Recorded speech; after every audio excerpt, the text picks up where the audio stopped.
Hey everybody, thanks for tuning in to Hemmings Motor News. I'm Jefferson Bryant, and today we're talking about rust.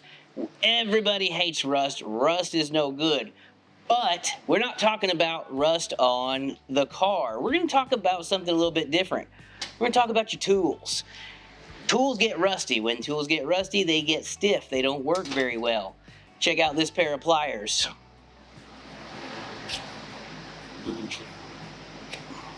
Barely moves. Now these came from my home garage. The problem at home is my garage is really humid, and so any tool in my toolbox tends to rust up. So we're going to take some POR-15 rust remover to get rid of all of this rust and then treat the metal so that they don't rust up again. While we're at it, we're going to throw in a couple of other pieces like this sheet metal. And this is a big old bag of bolts for a 62 Corvette. We're going to throw those in there, get all the rust off of them so we can use them again. So let's jump in, get started. All right, now first thing we need to do is figure out if we have any parts that need to be degreased. We'll use cleaner degreaser that we've got here. You can do it in a spray bottle, but I've also got a 5-gallon bucket of it sitting right here. And all of these parts are dry and fairly clean. They don't have a lot of oil or gunk on them. But this little clutch Z-bar that we've got for a Corvette, it's pretty greasy, and we want to go ahead and de-rustify this so we can paint it. So we're going to drop this in our cleaner degreaser. Because this stuff is reusable, I like to put it in a bucket or a tote like this so that you can reuse it and put big parts in. We don't even need to disassemble this. We're just going to stick it in. But we're going to let this sit for about 20 minutes. We'll come back, clean it off, move forward.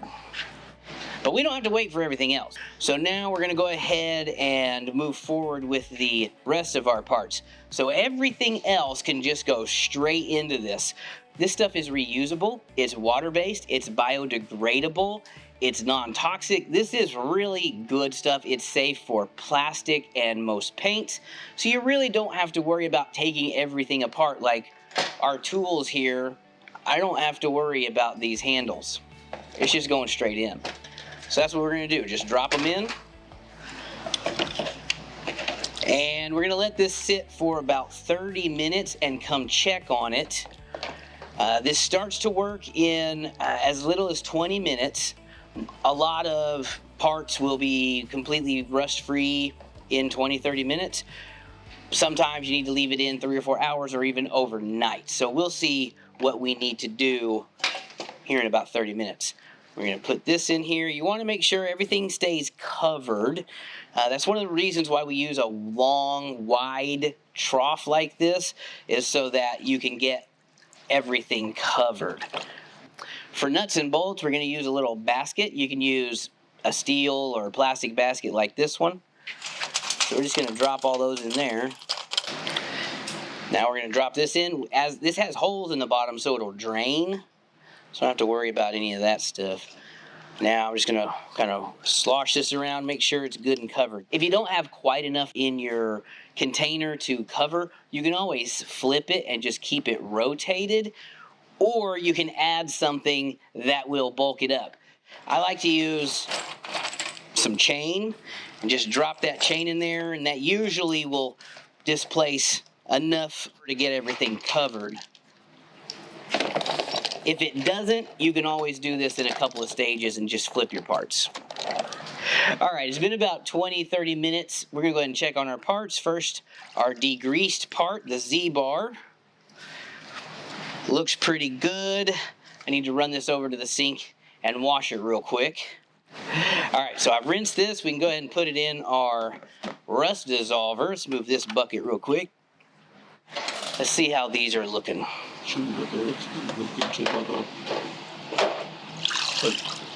Oh, check that out.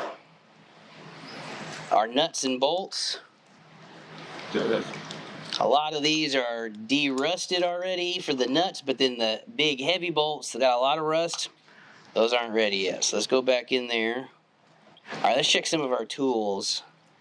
All right, it's starting to on this chisel, but not quite good enough. So here's our pliers. Okay, these were super rusty. Look at that. The sides of these pliers still have rust, but the flat area is derusted. They're getting close. I think what we'll end up doing is leaving these in overnight just to make sure. There's not really any risk here. This isn't going to eat up your tools. It's not going to eat the metal. It's just going to remove that rust. So I think we'll go ahead and leave the rest of this stuff in overnight. And we'll come back in the morning. It's been overnight, so we're going to go ahead and open our tub. So these came out. They're nice and black. Okay, they got a nice black coating. Now, a lot of this will come off when we pressure wash it. And then we're going to treat them. We're going to show you how we do that so that they don't rust up again. Hopefully, all the rust is gone. We're just going to go ahead and pull all these out. Oh, that looks so much better than it was. And you can have, there's this little line, so this edge wasn't in the solution. Wipe that off so you can see that's a pretty stark contrast. It's a good result. All right, we're gonna run out back, hit these with the pressure washer, come back, and we'll treat all this metal so it doesn't rust up again.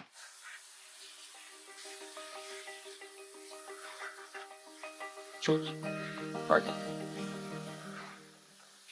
All right, so all of our parts are rinsed and dried and beautifully rust-free.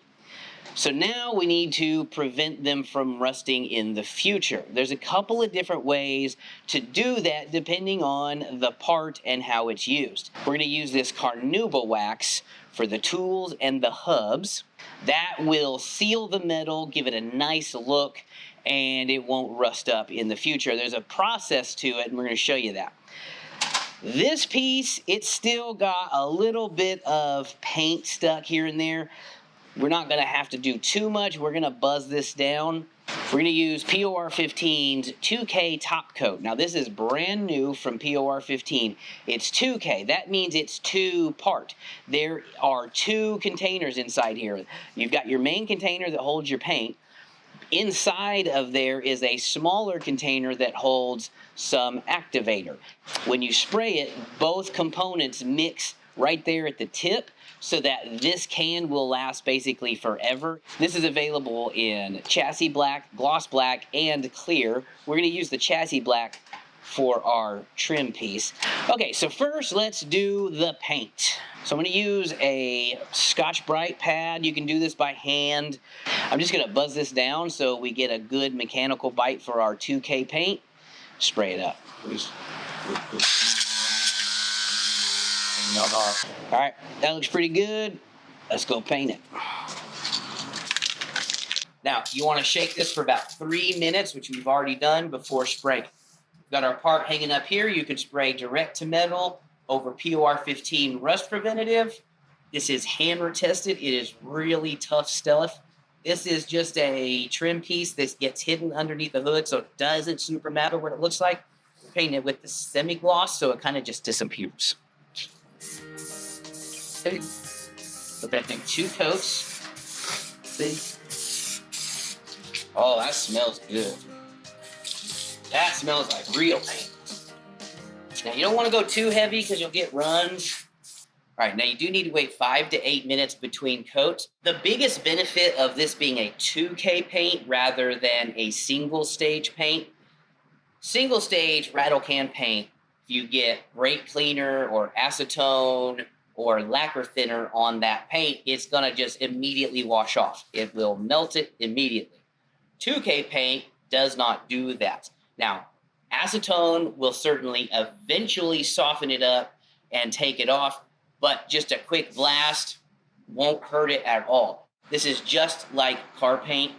It's going to be much more durable. It's going to be harder. It's going to have better UV resistance, and it's going to last longer in all senses. So we're going to wait a few minutes, come back, give this a second coat. All right, now our trim panel is done. This looks really good. We put about 3 coats of the POR-15 2K chassis black finish, so this should blend in quite well under the hood of our 62 Corvette. Because this is an activated 2K paint, It dries within about 30 minutes to the touch, 12 to 16 hours for scratch resistance, and then chemical resistance takes about 14 to 16 days because all of the solvents need to flash out of this. That just takes a little bit of time, just like regular car paint. We're going to go ahead and get started on our tools. We're going to start with this chisel. We're going to heat this up. I'm going to stay away from the plastic handle. The reason we don't want to paint these is because that makes them more difficult to use. In the process of using it, the paint's going to chip and peel off. It's going to end up rusting anyways. You don't really want paint pliers because then they won't open and close properly, and you can't lubricate them as easily. This paste wax, it will keep those pliers lubricated for a very long time. Okay, I'm just going to dip it in the wax in a few places, and then I'm going to go ahead and wipe the whole thing down with a towel. That's all you got to do. Nice and easy. Let's do a pair of these side cutters. These are a little sticky still. Let's see how these do. Same deal. You stay away from the handles because I don't want to melt the handles. Okay, 150. All right, now I'm going to put these in open and closed. So there, I'm going to work them open and close with, get that wax. I want to get that wax right there in that seam. Once it's cooled, I like to put a little bit more on and then just kind of buff it and rub it in. And these will be protected for a long time. So check these out. Okay, not super stiff, but it's not,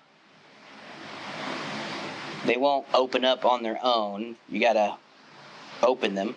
So let's try these, see how well it does. As you're heating the metal, you're going to bring out any residual moisture from the pores of the metal. It's going to get all of that, it'll get all of that rust dissolver out of the pores. It'll pull it out of the joints. I'm just going to keep doing that until it dries back up. When you do this on tools, you have to coat them with something. Otherwise, it will rust almost immediately, and it might even be worse. So let's see where that's at. 158 degrees. Now I'm just going to let it soak in. Make sure you get it all over all of it. Once it's melted, we're just going to use our hand towel here. You want to open the joints and rub it everywhere. Make sure you get all the surfaces, and then you close it and get any surfaces that are exposed when they're closed. You can see a big difference in the color of the metal.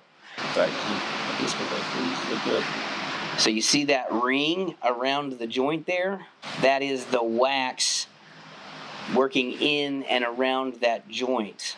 That'll give these crimpers really good lubrication that'll last for a long time. And that's all there is to it. POR-15 rust remover works great, doesn't hurt the paint, doesn't hurt the metal. You can leave it in there 24 hours and it'll be just fine. Clean it up, little pressure wash, be great. Just make sure you treat your metal afterwards. If you're working on your vehicle or a part that's going on your car, POR-15 rust preventative is the best option. If you're working with tools, wax is probably the best way to treat that metal. That's what they use for knives and all of that stuff to keep them from rusting. So wax will work really well if you follow these steps. Be sure to check out POR-15.com for a rust remover and all their other rust preventative products. Make sure you like and subscribe, and we'll see you next time. Thanks for watching.